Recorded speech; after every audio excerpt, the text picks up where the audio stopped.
ನಮ್ಮ ಭಾರತದ ವ್ಯವಸ್ಥೆಯಲ್ಲಿ ಪುರುಷರ ಮೇಲೆ ಆಗ್ತಕ್ಕಂಥ ದೌರ್ಜನ್ಯಗಳನ್ನು ತಡೆಯುವಂಥ ಯಾವುದೇ ಕ್ರಮಗಳು ಇಲ್ಲಿವರೆಗೆ ಆಗಿರಲಿಲ್ಲ.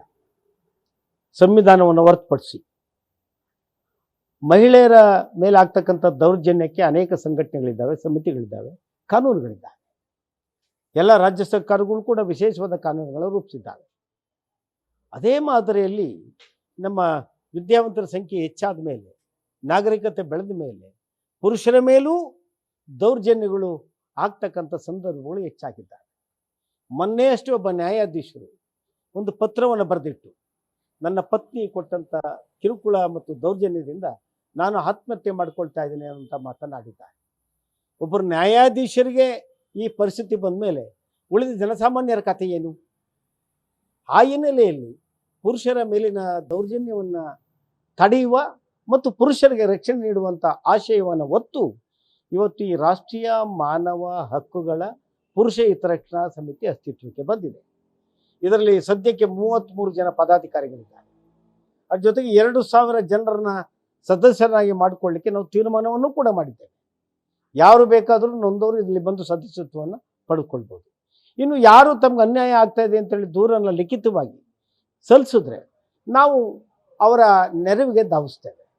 ಅದಕ್ಕಾಗಿ ಸಮಾಜ ಕಲ್ಯಾಣ ಇಲಾಖೆ, ಮಹಿಳಾ ಮತ್ತು ಕಲ್ಯಾಣ ಇಲಾಖೆಯ, ಮಕ್ಕಳ ಕಲ್ಯಾಣ ಇಲಾಖೆಯ ನೆರವನ್ನು ಕೂಡ ನಾವು ಪಡೆದುಕೊಳ್ತೇವೆ. ಸರ್ಕಾರದ ಕಾನೂನು ಇಲಾಖೆಯ ಸಹಕಾರದೊಡನೆ ಅವರ ರಕ್ಷಣೆಗೆ ಧಾವಿಸಬೇಕು, ಅವರಿಗೆ ನೆರವನ್ನು ನೀಡಬೇಕು ಅನ್ನುವಂಥ ಕಾರಣಕ್ಕಾಗಿ ಈ ಸಮಿತಿಯನ್ನು ಅಸ್ತಿತ್ವಕ್ಕೆ ತಂದಿದೆ. ಇದರ ಉದ್ದೇಶ ಇದು ನಮ್ಮ ಶ್ರೀಮತಿ ರಜನಿಯವರ ನೇತೃತ್ವದಲ್ಲಿ ಮಹಿಳೆಯರ ರಕ್ಷಣೆಗಾಗಿ ಪ್ರವಾಸ ಮಾಡುವಾಗ ಮತ್ತು ಅಂಥ ಪ್ರಕರಣಗಳನ್ನು ಅವರು ಅಟೆಂಡ್ ಮಾಡುವಂಥ ಸಂದರ್ಭಗಳಲ್ಲಿ ಪುರುಷರು ಬಂದು ಅವರಿಗೆ ತಮ್ಮ ದುಃಖ ದುಮ್ಮಾನಗಳನ್ನು, ನೋವು ನಲಿವುಗಳನ್ನು ಹೇಳ್ಕೊಂಡಿದ್ದಾರೆ. ನಮಗೂ ಅನ್ಯಾಯ ಆಗ್ತಾ ಇದೆ ಅಂತೇಳಿ ಆ ಅನ್ಯಾಯವನ್ನು ಮನಗಂಡು ನಾವು 2-3 ಸಭೆಗಳನ್ನು ಮಾಡಿ ಬೇರೆ ಬೇರೆ ಜಿಲ್ಲೆಗಳ ಎಲ್ಲ ಮುಖ್ಯಸ್ಥರನ್ನು ಕರೆದು ಆ ಹಿನ್ನೆಲೆಯಲ್ಲಿ ನಾವು ಕೂಡ ಪುರುಷರಿಗೋಸ್ಕರ ಒಂದು ಸಮಿತಿಯನ್ನು ಅಸ್ತಿತ್ವಕ್ಕೆ ತರಲೇಬೇಕು ಅಂತೇಳಿ ನಿನ್ನೆ ಅದನ್ನು ನೋಂದಣಿ ಮಾಡಿಸಿದ್ದೇವೆ. 33 ಜನ ಪದಾಧಿಕಾರಿಗಳು ಇದರಲ್ಲಿದ್ದಾರೆ. ನಾವೆಲ್ಲ ಸೇರಿ ಇನ್ನು ಮುಂದೆ ಪುರುಷರಿಗೂ ಆಗ್ತಕ್ಕಂಥ ದೌರ್ಜನ್ಯವನ್ನು ತಡೆಯುವಂಥ ಪ್ರಯತ್ನವನ್ನು ನಿರಂತರವಾಗಿ ಸರ್ಕಾರದ ನೆರವಿನಿಂದ, ಕಾನೂನಿನ ನೆರವಿನಿಂದ ಮಾಡ್ತಾ ಹೋಗ್ತೇವೆ. ಎಚ್ ವಿಶ್ವನಾಥ್ ಅವರು ಮಾಜಿ ಸಂಸದರು, ಲೋಕಸಭಾ ಸದಸ್ಯರು, ಹಾಲಿ ವಿಧಾನ ಪರಿಷತ್ತಿನ ಶಾಸಕರು, ಗೌರವ ಅಧ್ಯಕ್ಷರಾಗಿದ್ದಾರೆ. ನನ್ನನ್ನು KT ಶ್ರೀಕಂಠೇಗೌಡ ಅಧ್ಯಕ್ಷರನ್ನಾಗಿ ಮಾಡಿದ್ದಾರೆ. ಶ್ರೀಮತಿ ರಜನಿ ರಾಜ್ ಮಹಿಳಾ ಹೋರಾಟಗಾರ್ತಿ ಕಾರ್ಯಾಧ್ಯಕ್ಷ ಆಗಿದ್ದಾರೆ. ಇಲ್ಲಿರ್ತಕ್ಕಂಥ ಎಲ್ಲ ನಮ್ಮ ನಿವೃತ್ತ ಅಧಿಕಾರಿಗಳು ಮತ್ತು ಸಮಾಜ ಸೇವಕರು, ವಕೀಲರುಗಳು ಮತ್ತು ಹೋರಾಟಗಾರರುಗಳು ಉಳಿದಂತೆ ಈ ಸಮಿತಿಯಲ್ಲಿ ಇದ್ದಾರೆ. ಒಟ್ಟು 32 ಜನರ ಸಂಖ್ಯೆಯ ಈ ಸಮಿತಿ ನಿನ್ನೆ ಅಷ್ಟೇ ಅಸ್ತಿತ್ವಕ್ಕೆ ಬಂದಿದೆ.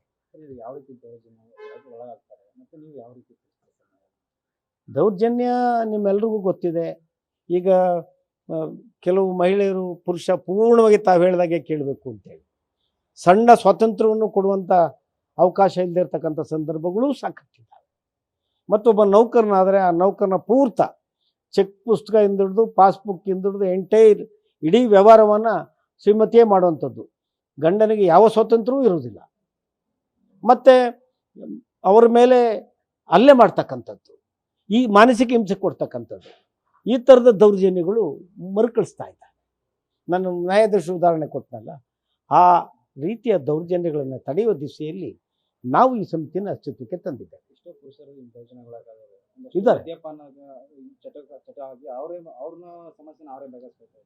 ಹೌದು, ಮದ್ಯಪಾನದ ಚಟಕ್ಕೂ ಬಲಿಯಾಗ್ತಾ ಇದ್ದಾರೆ ಈ ಒತ್ತಡದಿಂದ, ಜೊತೆಗೆ ಆತ್ಮಹತ್ಯೆಗೂ ಬಲಿಯಾಗ್ತಾ ಇದ್ದಾರೆ, ಮತ್ತು ಸಂಸಾರವನ್ನು ಬಿಟ್ಟು ಓಡಿ ಹೋಗ್ತಾ ಇದ್ದಾರೆ. ಈ ಥರದ 10 ಪ್ರಕರಣಗಳು, 100 ಸಾವಿರಾರು ಪ್ರಕರಣಗಳು ಇದ್ದಾವೆ ನಮ್ಮ ನಡುವೆ. ಈ ಎಲ್ಲ ಕಾರಣಗಳ ಹಿನ್ನೆಲೆಯಲ್ಲಿ ಇದರ ಅನಿವಾರ್ಯತೆ ಇರೋದ್ರಿಂದ ಈ ಸಮಿತಿಯನ್ನು ಇವತ್ತು ನಾವು ಅಸ್ತಿತ್ವಕ್ಕೆ ತಂದಿದೆ. ನಿಮ್ಮ ಒಂದು ಸಮಿತಿಗೆ ಸೇರ್ಕೋಬೇಕು ಅಂತ ಅಂದ್ರೆ ಯಾವ ರೀತಿ ನಿಯಮ ಇತ್ತು? ನಾವು 2000 ಸದಸ್ಯತ್ವವನ್ನು ಕೊಟ್ಟು ಯಾರು ಬೇಕಾದರೂ ಈ ಸಮಿತಿಗೆ ಸದಸ್ಯರಾಗ್ಬೋದು. ಮತ್ತು ಯಾರು ದೂರನ್ನು ಅರ್ಜಿಯನ್ನು ಸಲ್ಲಿಸ್ತಾರೋ, 1000ವನ್ನು ಕೊಟ್ಟು ನೋಂದಣಿ ಮಾಡಿಸ್ತಾರೋ ಅವರ ಅಹವಾಲನ್ನು ನಾವು ಸರ್ಕಾರದ ಇಲಾಖೆಯ ಸಹಕಾರದೊಡನೆ ಕೇಳ್ತಾ ಹೋಗ್ತೇವೆ. ಅವರಿಗೆ ಕಾನೂನು ನೆರವನ್ನು ಕೂಡ ಕೊಡಿಸ್ತೇವೆ. ನೀವು ಯಾರು ನಿಮಗೆ ನೋವು, ದೌರ್ಜನ್ಯ, ಹಿಂಸೆ, ಸಂಕಷ್ಟ ಆಗ್ತದೋ ನೀವು ಬೇರೆ ಬೇರೆ ಆತ್ಮಹತ್ಯೆ ಮಾಡಿಕೊಳ್ಳುವಂಥ ಆಲೋಚನೆಯನ್ನು ಮಾಡಬೇಡಿ, ಅಥವಾ ಮನೆಯನ್ನು ಬಿಡುವಂಥ ಆಲೋಚನೆಯನ್ನು ಮಾಡಬೇಡಿ, ಅಥವಾ ಬೇರೆ ಸಂಕಷ್ಟಕ್ಕೆ ಕೆಲವು ದುಶ್ಚಟಗಳು ಬಲಿ ಬೀಳ್ತಾರೆ. ಅದನ್ನು ನೋವನ್ನು ಮರೆಯಲಿಕ್ಕೆ ಕುಳಿತದ ಅಂತ ಚಟಗಳು ಬಲಿ ಬೀಳ್ತೀರಿ.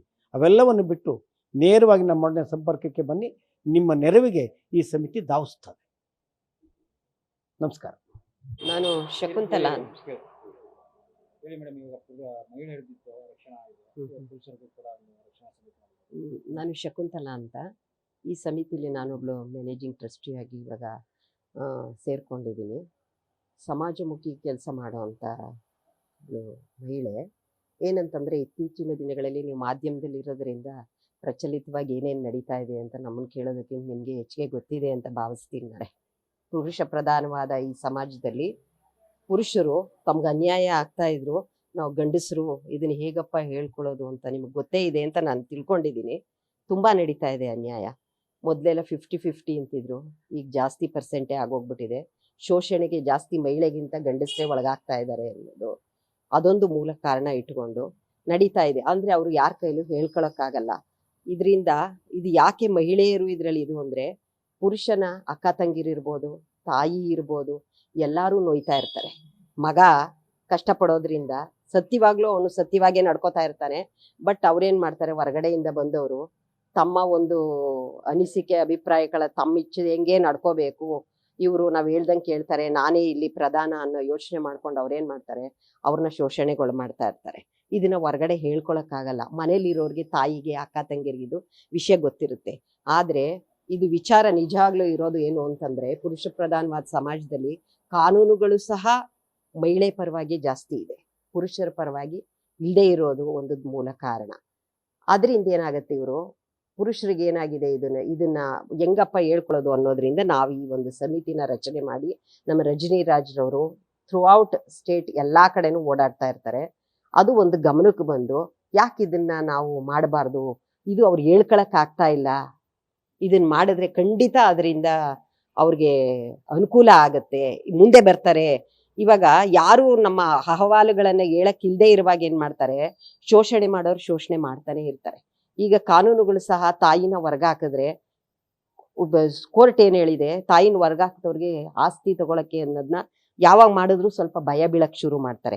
ಅದೇ ರೀತಿ ಒಬ್ರು ನಮ್ಮ ಅಹವಾಲುಗಳನ್ನ ಕೇಳಿ ಒಟ್ಟಿಗೆ ಬಂದು ನಮಗೆ ಸಹಕಾರ ಮಾಡ್ತೀವಿ ಅಂದಾಗ ಹೆಣ್ಮಕ್ಳು ಸಹ ಎದುರುಕೊಳ್ತಾರೆ, ತಗ್ಗಿ ಬಗ್ಗಿ ನಡೆಯಕ್ಕೆ ಶುರು ಮಾಡ್ತಾರೆ. ಇದೇ ಮೂಲ ಕಾರಣದಿಂದ ನಾವು ಈ ಸಮಿತಿನ ಒಂದು ರಚನೆ ಮಾಡಿರೋದು.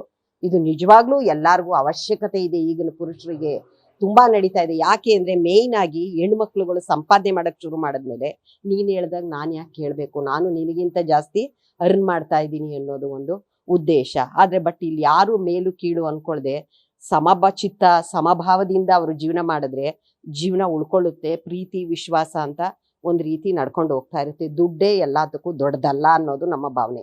ಆದ್ರೆ ಹೆಣ್ಮಕ್ಳಿಗೆ ಏನಾಗಿದೆ, ಈಗ ದುಡ್ಡು ಅರ್ನ್ ಮಾಡೋರುವೆ ಜಾಸ್ತಿ ಈ ತರ ಕೆಲಸಗಳನ್ನ ಮಾಡ್ತಾ ಇರೋದ್ರಿಂದ ನಾವು ಈ ಸಮಿತಿನ ಒಂದು ರಚನೆ ಮಾಡಿದ್ವಿ.